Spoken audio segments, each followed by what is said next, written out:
Well, thank you very much, Jeff.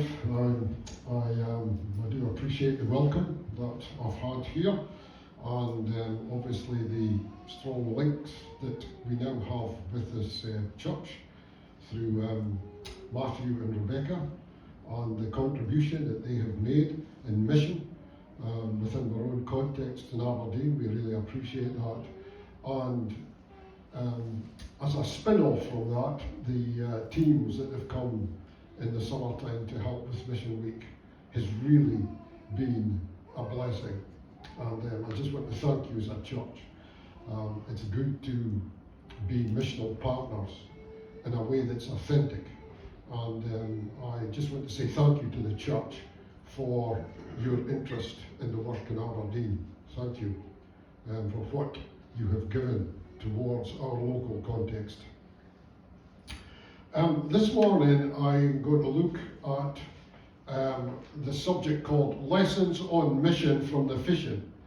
And what I'm thinking about is we're a week on from Easter. Easter was last week, and this is roughly probably a week or 2 weeks on from Easter in the original Easter story. So I thought I'd try and do something that blends in where we are on the timeline. And we're going to look today at John chapter 21 and Jesus and the miraculous catch of fish. So I'm going to read the passage, and I'm reading from the NIV. So it says this, afterwards Jesus appeared again to his disciples by the Sea of Galilee, and it happened this way. Simon Peter, Thomas, also called Didymus, Nathanael from Cana in Galilee, the sons of Zebedee, and 2 other disciples were together. I'm going a-fishing, said Simon Peter told them. And they said, we'll go with you. So they went out and got into the boat, but that night they caught nothing. Early in the morning, Jesus stood on the shore, but the disciples did not realize that it was Jesus. And he called out to them, friends, haven't you any fish? No, they answered. And he said, throw your net on the right side of the boat and you will find some. And when they did, they were unable to haul the net in because of the large number of fish. Then the disciple whom Jesus loved said to Peter, it is the Lord. And as soon as Simon Peter heard him say, it is the Lord, he wrapped his outer garment round him, for he had taken it off, and jumped into the water. The other disciples followed in the boat, towing the net full of fish, for they were not far from the shore, about 100 meters. And when they landed, they saw a fire of burning coals there, with fish on it and some bread. And Jesus said to them, bring some of the fish you have just caught. So Simon Peter climbed back into the boat and dragged the net ashore. It was full of large fish, 153. But even with so many, the net was not torn. And Jesus said to them, come and have breakfast. None of the disciples dared to ask him, who are you? They knew it was the Lord. And Jesus came and took the bread and gave it to them, and did the same with the fish. And this was now the 3rd time Jesus had appeared to his disciples after he was raised from the dead. Lord, we just pray a blessing on your word to our hearts and to our lives today, Lord. Help us to be open to your Spirit. And we ask this in Jesus' name. Amen. A couple of years ago, I sent a text to the office staff and pastoral team that I was working with, and I said I would not be coming in that morning because unfortunately my arm was in a cast. And needless to say, I had a number of replies expressing genuine sympathy for my debilitating condition. Now, once I had milked the sympathy dry, I then revealed the truth of the matter. All was well. I was in fact upriver fishing, and indeed my arm was in a cast. And those who know me well know that when there are big lighthouse decisions or heavy pastoral issues in the church, or I just need to clear my head, then I'm inclined to go and have a day's fishing up river. And standing in the river cuts me off from everything around me. For me at least, the ambience of a flowing river stimulates creativity and prayer and helps me find my bearings. You can't beat a day's fishing. In today's term, that would be described as my happy place. Now I want to suggest there's something similar going on here. Peter says, I'm going fishing, and immediately all the disciples say, we're in. And no wonder, considering the roller coaster week they have just had. First, there were the celebrations of Palm Sunday, with the joyous crowds praising Jesus as they entered into Jerusalem. And then there was, by contrast, the agonizing sweat and anguish of Gethsemane, the arrest, the trial, Peter's denial, followed by the brutal execution of Jesus himself, plunging his disciples into a despairing, dark place. To add to that, one of the core team members commits suicide. Then, all of this, 3 days later, was followed with the exhilarating joy of discovering that Jesus was risen from the dead.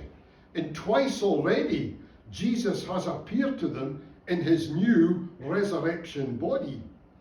I mean, what a week! What a week of incredible highs, despairing lows, followed by a very unfamiliar situation of encountering Jesus, who was familiar, and yes, in a strange way, very unfamiliar. So against that background of an unbelievable week, no wonder Peter says, I'm going fishing. I've had enough. I'm going fishing. And the disciples agreed to go with him.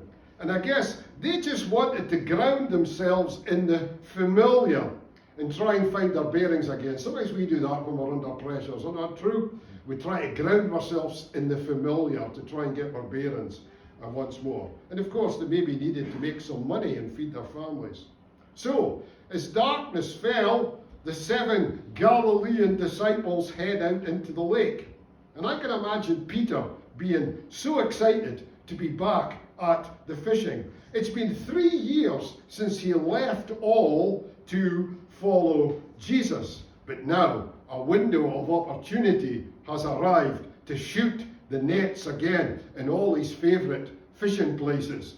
No doubt confidence is high as the old hands prepare their nets and off they go. However, the first haul proves to be fruitless. Not to worry, the whole night's still in front. So away the nets go again and again and again. But all of the hauls prove fruitless. And no doubt the sons of Zebedee are thinking, who's the Jonah in this boat that's bringing all this bad luck? Is it you, Nathaniel? You're a country boy from Cana. Maybe you should have stayed on the land. Or maybe it's you, doubting Thomas. Clearly your doubting nature's affecting the fishing. Well, perhaps another haul will change their fortunes, but no such luck. Not even a tiddler. Eventually, stiff and tired and cold and hungry, the night begins to give way to the dawn. So they call it a day and head for the shore. A hugely depressing trip, to say the least.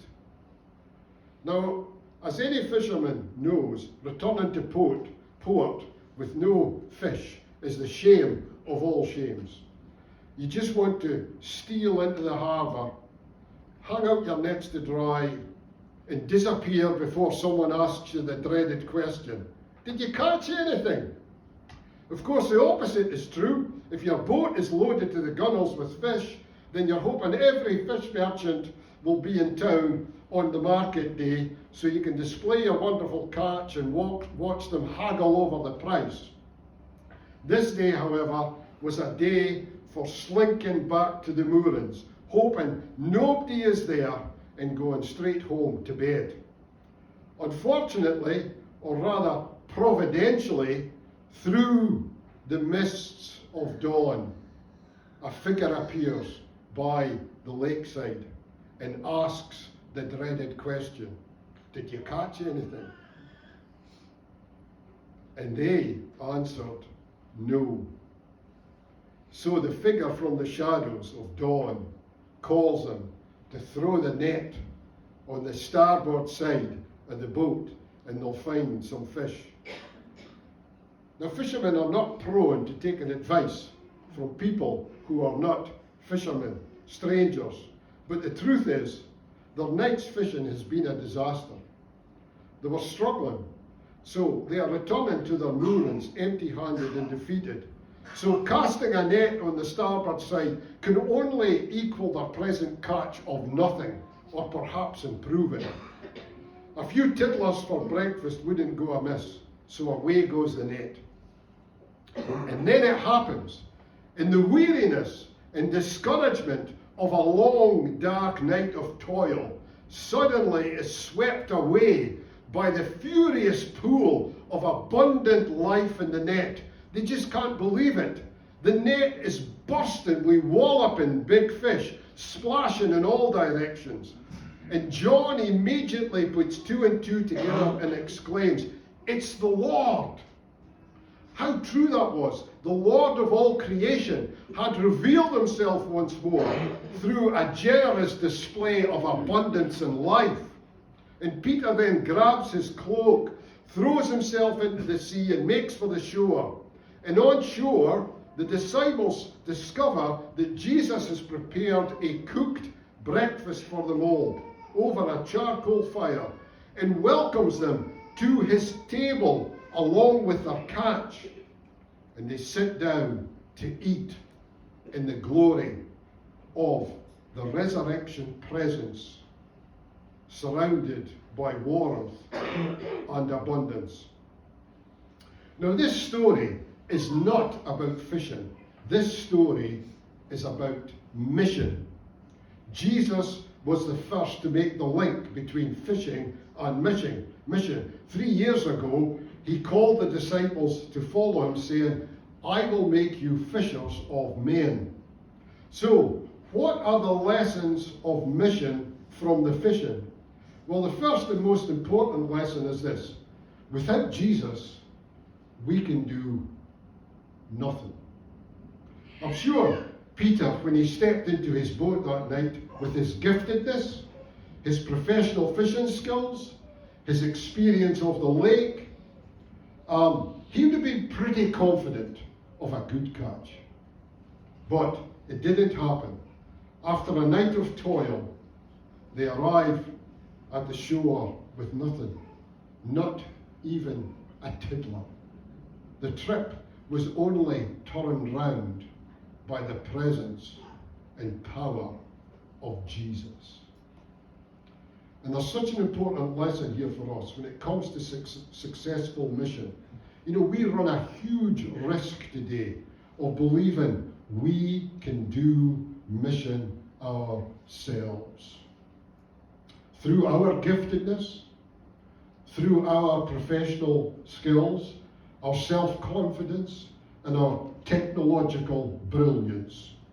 Because these are the things the world has trained us to value in the pursuit of success. But these qualities, good as they are, will never be sufficient in themselves to advance the kingdom of God. Jesus has already taught his disciples in John 15, "Without me, you can do nothing." Nothing. Without me, you can catch nothing. Nothing. And we need to grasp this when we are tempted to put our trust in our technology, in our experience, in our secular methodologies, these things all have their place. But there will never be enough to get a catch from the community. For mission to be successful, we need Jesus. We need Jesus at the heart of everything that we do. We need to be brought to an end of ourselves, to be utterly cast on the Lord. Have you ever been in that place in mission where you've been working hard and you've been doing it all and you're tired and everything seems to be going wrong or pear-shaped, and you finally just think, let's just stop and let's just spend some time on our knees and give up our self-reliance. And suddenly, from that point on, things begin to change. Isn't that right?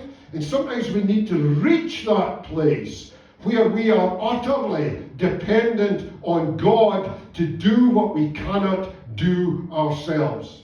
When we need to confess that in ourselves we cannot produce a catch for the Lord. It's only Him that can produce the catch and change community and change society. And today we can be so caught up in what we can do and who we are and be very self-focused that we can miss really the importance of what Jesus wants to bring us.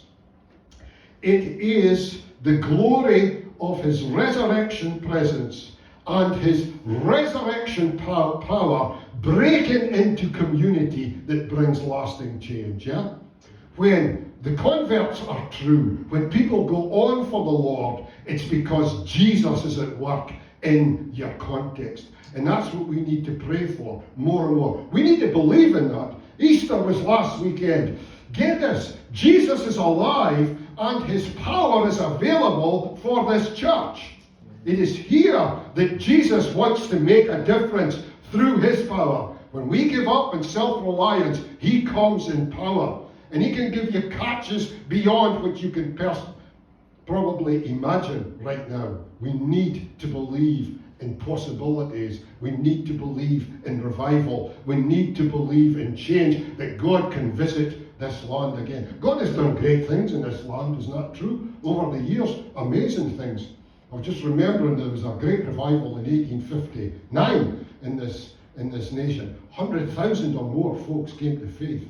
God has been faithful through the years, and through all the troubles and everything you've had, there's been many folks who've come to faith, yeah?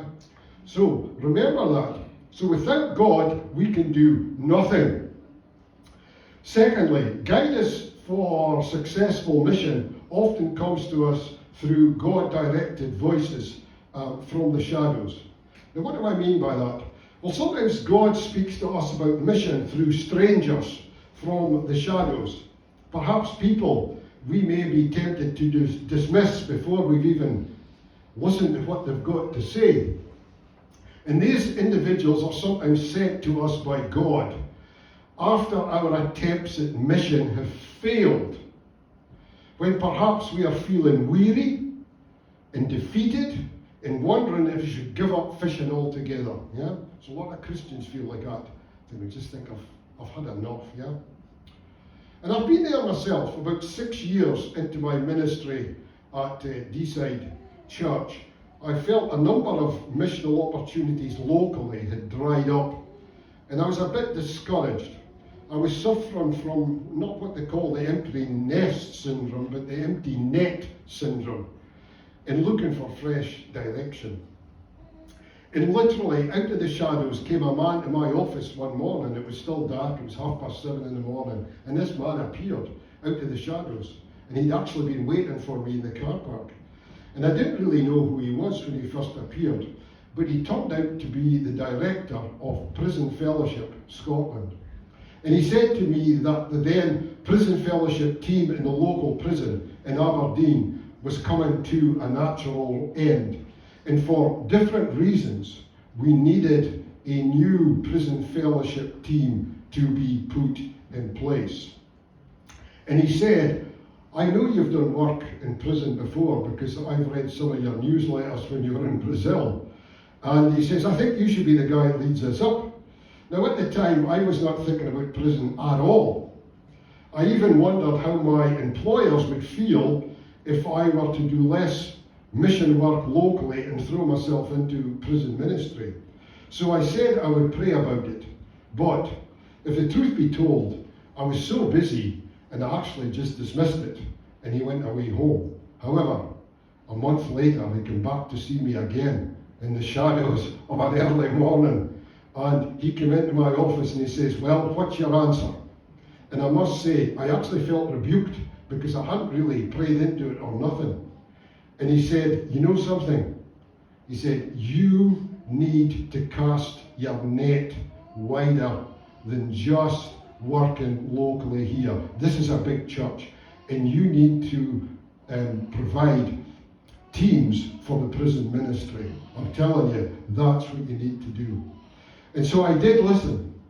And God was clearly in this, because after prayer, and I shared the vision with the elders, and they were very supportive. And to cut a long story short, God brought together a great team for prison ministry, virtually overnight, and raised up really, you could say, notable leaders from our fellowship to go into prison. And they went in for 15 years into the local prison. And of course, it was through casting the net into prison that we found ourselves finding new fishing grounds in Tully-Drone. For a fair number of the folks that we work with in prison came from that area. And it was the ex-offenders themselves that asked for follow-up and support groups in the community when they got back outside. And God wonderfully provided a unit for us in an old run-down shopping centre, as you can see here, where we were able to establish a female group and a male group for people that were in addiction or in crime and struggling with life-controlling issues. And all these guys in that picture were nearly all out of prison, yeah? And God started a work beyond what we could have imagined through running recovery courses and that. There's a lot of people actually came to faith. So it was the old shopping centre that the Lighthouse Project, in partnership with Prison Fellowship in Aberdeen City Mission, was born in October 2003. That's 20 years ago. And amazingly, the whole project has become quite a mission story in itself since then. The old shopping centre served us well for 14 years, but was eventually knocked down to make way for the new community hub. And the hub became the Lighthouse home for the last 5 years. And that building is of course familiar to the summer mission teams, because it was from that building that we ran our mission week in the community for the last 3 years. And you yourselves have played a role in this mission story. And I want to acknowledge that today, your commitment and servant hearts, Jonathan and Mark and Lee and Brian and Evelyn and Robert and Billy and Lisa and Carol are some of the folks that have come and helped us in mission. And of course, Matthew and Rebecca, who are obviously the catalysts for this. And this is our collective story in missional partnership. And I want to say that we are grateful for that. And we want to thank you for your role in coming to help us. Now, of course, the story has moved on again. We now have entered a new chapter. And recently, we moved into our newly refurbished building. And as you're aware, I'm sure Matthew has told you, we acquired this building through a CAT process, a community asset transfer. And like the disciples, we have seen the abundance of the Lord in providing for the whole refurbishment, yeah? I mean, it's been amazing. It's cost over £1.5 million. And the Lord has provided for that in a remarkable way. In a time of recession, in a time of COVID, you know, it really has been the Lord's doing. It's of the Lord, folks. It's of the Lord. And last week, we had an open day for the community. Nearly 200 folk turned up. And on Easter Sunday, last week, with our first baptism, a lady had come to Lighthouse groups for 10 years. and finally made that commitment and went public with her faith. So the potential holds a lot of missional possibilities. Now the point is this I want to make. This all started, at least, by a stranger, out of the shadow saying, have you considered this? Yeah? And at the time I wasn't considering that at all. And yet God was in this, there could be no question about it. Now I don't know where you are today. Maybe you've toiled all night and feeling you've caught nothing. Maybe you're discouraged today. I don't know. I don't know your circumstances. Maybe you're weary. Well, my advice from this passage is watch for the figure from the shadows. Yeah? God's always at work. And sometimes we fail to pick it up.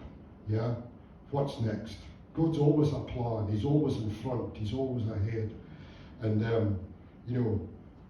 what we need to look for is the voice of the Lord, or someone sent from the Lord that kind of speaks to us in a way that, God's trying to show his next move for you missionally. And it's important that we hear that. Yeah? So, number one, without Jesus, we can do nothing. Secondly, guidance for successful mission can often come through voices from the shadows, directed by the Lord. And thirdly, success of local and global mission ultimately depends on the keeping power of Jesus. John observed when the net was finally pulled ashore, the contents therein were 153 walloping beauties. Now, fishermen always count their fish. When the boats land in Peterhead Market, which is the biggest market in Britain, fishermen never say round up their fish to the nearest 20 boxes. Fishermen will tell you with 235 and a half boxes, and we had 100 boxes a haddock and 40 a monks and 50 a cod or whatever. Fishermen know exactly how much fish they have caught. And if somebody asks a skipper, how did you get on this week? And they say, we never got a start. That means the number of fish was so shameful they're not prepared to name how much fish boxes they caught. They just say, I never got a start. Yeah? It's very interesting.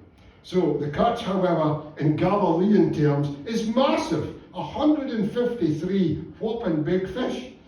The story will be shouted from the piers and fish houses of Capernaum and Tiberias for years to come. In fact, Peter is probably in contention for the Tiberias trophy for the best landings of AD 33. Yeah?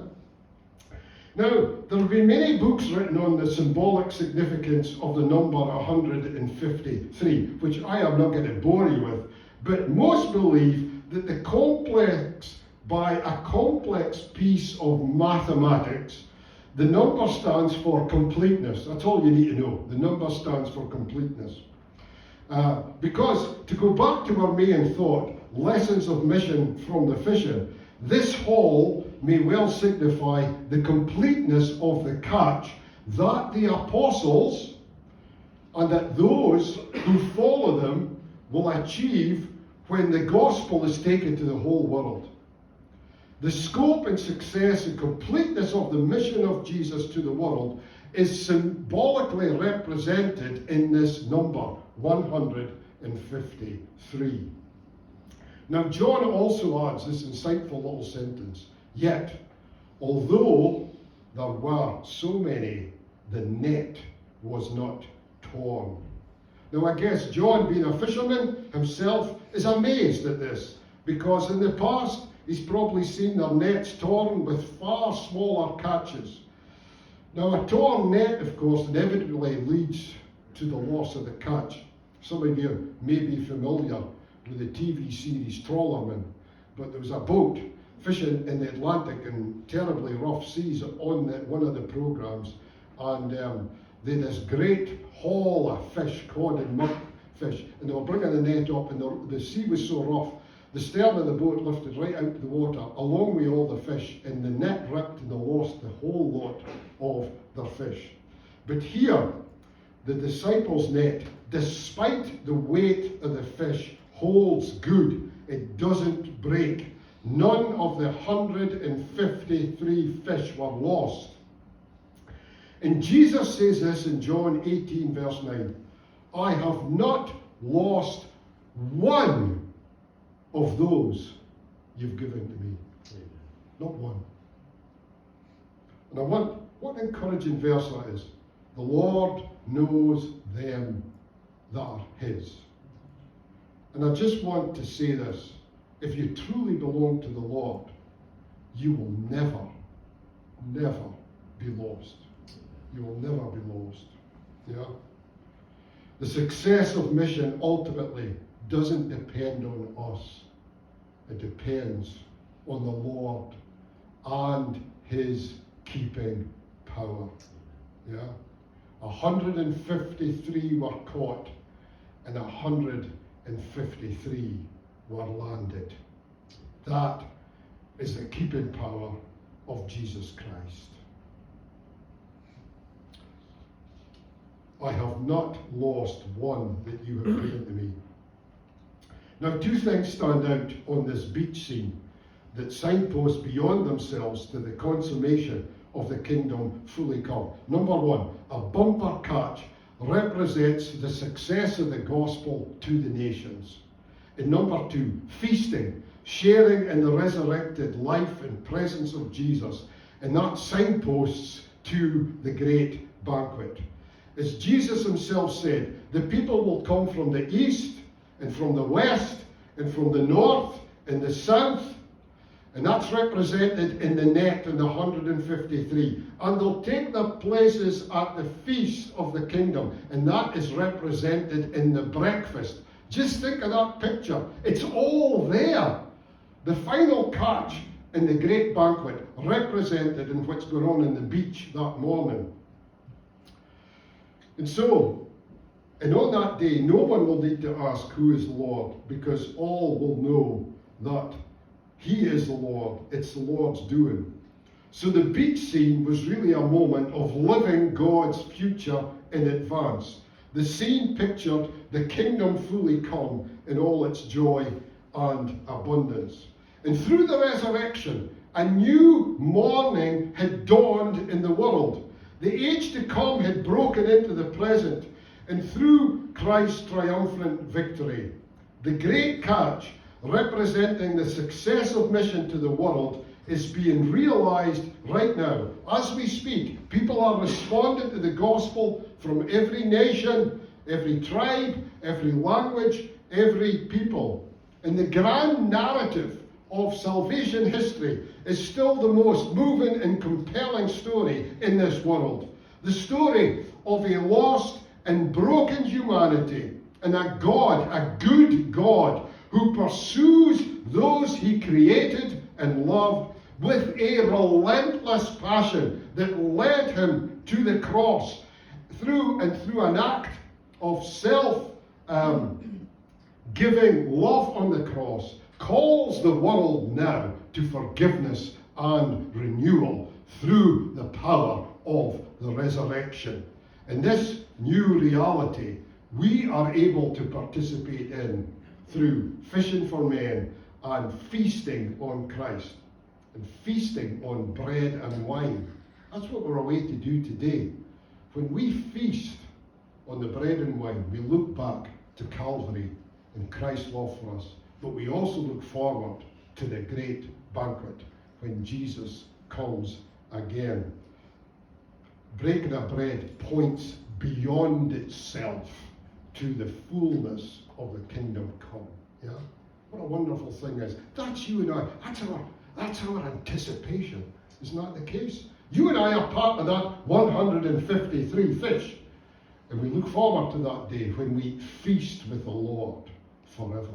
Yeah? What a great thing that we have it. God's grace has been shown to you and me in remarkable ways, that we are part of that catch. And God will keep you to the end till you see his face. Nothing can change that. The Lord will keep you in his power. So as we finish, without Jesus, we can do what? Let me hear you. It's true. Guidance can sometimes come from the shadows. Look out. See, watch for God's hand moving in different things, yeah? Yeah. Be anticipating. And thirdly, the success of local and global mission ultimately depends on the keeping power of Jesus Christ. None can snatch them out of his hand, yeah? The Lord will complete his catch, and presently and wonderfully, he calls you and me to share in this exciting missional fishing opportunity. Till all 153 from every tribe, people, language are gathered in and landed safely on the shore. And what a day that will be, when the morning breaks, eternal, bright and fair, when we celebrate the fullness of new creation, and all God's redeemed people will feast at the table of the Lord forever. Are you going fishing? And the disciples answered, we'll come with you. God bless you. Thank you.